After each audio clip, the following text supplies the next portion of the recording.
Assalamualaikum warahmatullahi wabarakatuh. Bertemu kembali dengan saya, Aziz Alimul Hidayat.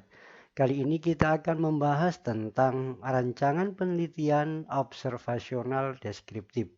Sebelum kita membahas rancangan penelitian observasional deskriptif, terlebih dahulu kita akan membahas rancangan penelitian secara umum. Nah, rancangan penelitian secara umum, jika dilihat dari ada tidaknya perlakuan, ada dua. Rancangan penelitian observasional, ada rancangan penelitian eksperimental. Rancangan penelitian observasional adalah sebuah rancangan penelitian yang sifatnya hanya diobservasi, tanpa ada sebuah eksperimen, tanpa ada sebuah tindakan, atau tanpa ada sebuah perlakuan. Sedangkan rancangan penelitian eksperimen adalah sebuah rancangan penelitian yang ada tindakan atau ada sebuah eksperimen, ada sebuah perlakuan. Dari sudut inilah sehingga rancangan penelitian itu dibagi menjadi dua, jadi sifatnya observasional dan sifatnya eksperimental. Nah, dari observasional itu ada dua sebenarnya. Sifatnya deskriptif, rancangan observasional yang analitik dengan menggunakan pendekatan epidemiologi. Nah, rancangan penelitian observasional yang deskriptif yang kali ini kita bahas adalah studi kasus, survei. Ini adalah contoh dari rancangan penelitian deskriptif. Sedangkan rancangan observasional analitik dilihat dari ada tidaknya sebuah analisis berkaitan dengan antara penyebab dan akibat, hubungan sebab akibat itu akan dilihat dari di studi epidemiologi ada tiga, cross-sectional, case control, dan cohort. Nah, mari kita lihat rancangan penelitian deskriptif. Apa itu rancangan penelitian deskriptif? Yang kali ini kita akan memberikan contoh dua hal, karena ini sering terjadi dan sering dilakukan oleh mahasiswa keperawatan atau para peneliti-peneliti khususnya di bidang keperawatan pada jenjang program studi diploma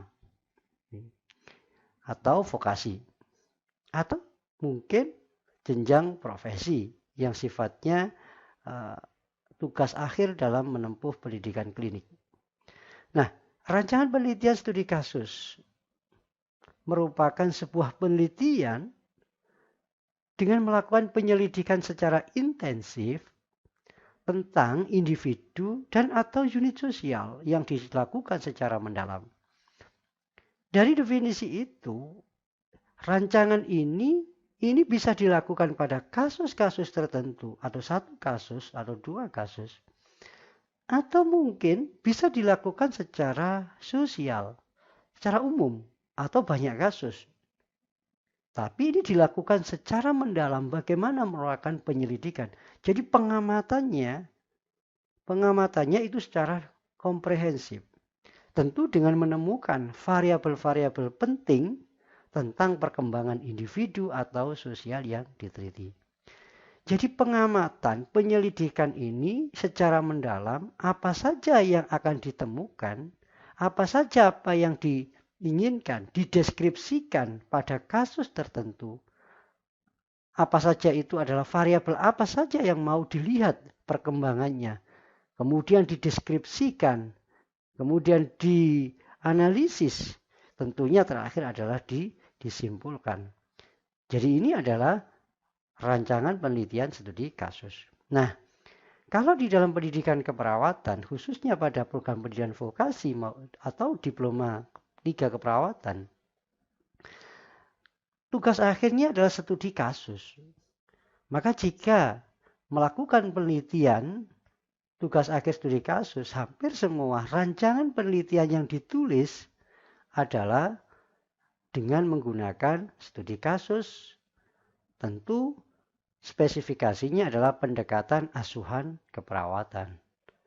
Sehingga kalau kita memberikan contoh bahwa rancangan penelitian yang akan digunakan di dalam Penelitian adalah dengan menggunakan studi kasus, tentu dengan melakukan penyelidikan secara intensif pada kasus-kasus tertentu yang dilakukan secara mendalam untuk mendeskripsikan, untuk menemukan variabel-variabel yang penting, variabel apa saja yang diinginkan tentang perkembangan dari status pasien dengan menggunakan pendekatan asuhan keperawatan. Mulai dari pengkajian, kemudian diagnosis, kemudian perencanaan, kemudian pelaksanaan, dan evaluasi. Itulah gambaran dari studi kasus yang merupakan bagian dari rancangan penelitian sifatnya observasional deskriptif. Kemudian, saya akan mengenalkan juga masih dalam kategori atau contoh dari rancangan penelitian deskriptif.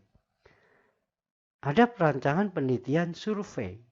Nah, jika Anda menemukan hasil skripsi atau hasil tugas akhir atau di berbagai jurnal, rancangan penelitian yang digunakan adalah penelitian survei, maka memiliki arti bahwa rancangan itu adalah melakukan sebuah pengumpulan data yang relatif terbatas dari kasus yang relatif besar jumlahnya dengan tujuan mengumpulkan informasi tentang variabel.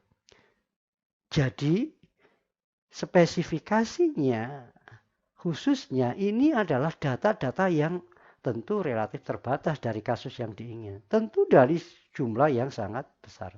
Pengumpulan data inilah dinamakan penelitian dengan pendekatan atau rancangannya adalah survei. Nah, dari survei itu sebenarnya ada dua hal. Apakah itu adalah eksploratif yang sifatnya adalah untuk menggali permasalahan atau penjajakan, atau eksplanatori. Apakah itu untuk mencari penjelasan terkait dengan hubungan sebab akibat antar variabel. Jadi penelitian survei itu ada yang eksploratif untuk menggali permasalahan yang ada atau sifatnya eksplanatori, penjelasan. Maka kalau Anda mengenal tentang desain penelitian eksplanatori, ya tentu adalah ingin menjelaskan bagaimana hubungan sebab akibat dari antar variabel.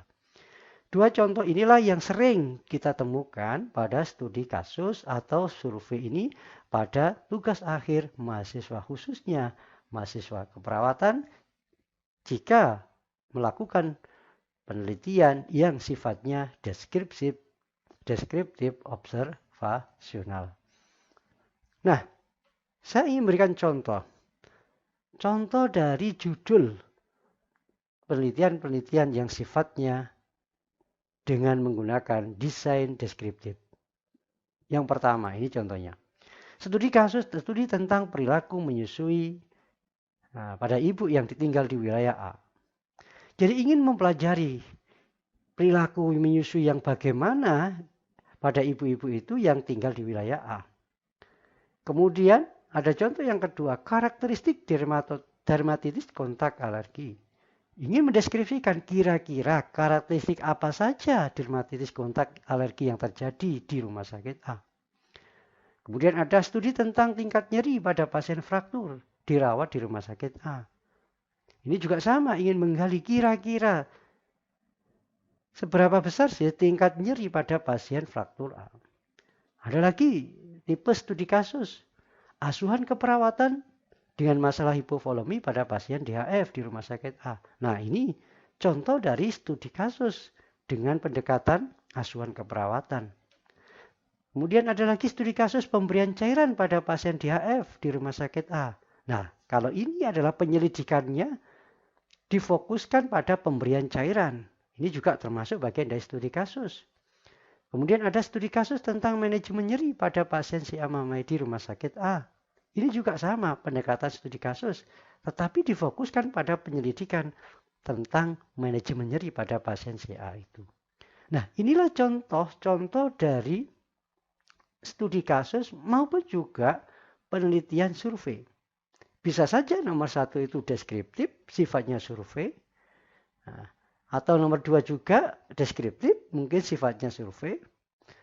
Nah, kemudian yang nomor 4 asuhan keperawatan, inilah studi deskriptif dengan pendekatan studi kasus asuhan keperawatan. Nah, ini contoh-contoh yang Anda bisa digunakan sebagai referensi di dalam menyusun tugas akhir, khususnya menggunakan rancangan penelitian deskriptif yang tentu ada dua hal tadi, studi kasus dan survei. Tetapi pada umumnya pada program diploma 3 keperawatan dengan menggunakan studi kasus itu. Nah, itulah penjelasan dari saya terkait dengan rancangan penelitian observasional jenisnya deskriptif. Lebih khusus lagi khususnya adalah pada studi kasus pendekatan asuhan keperawatan. Terima kasih. Sampai ketemu pada pertemuan selanjutnya pada rancangan penelitian observasional. Jenisnya adalah cross-sectional, case control, cohort. Dan tentu juga akan kita bahas rancangan penelitian eksperimental. Saya akhiri. Assalamualaikum warahmatullahi wabarakatuh.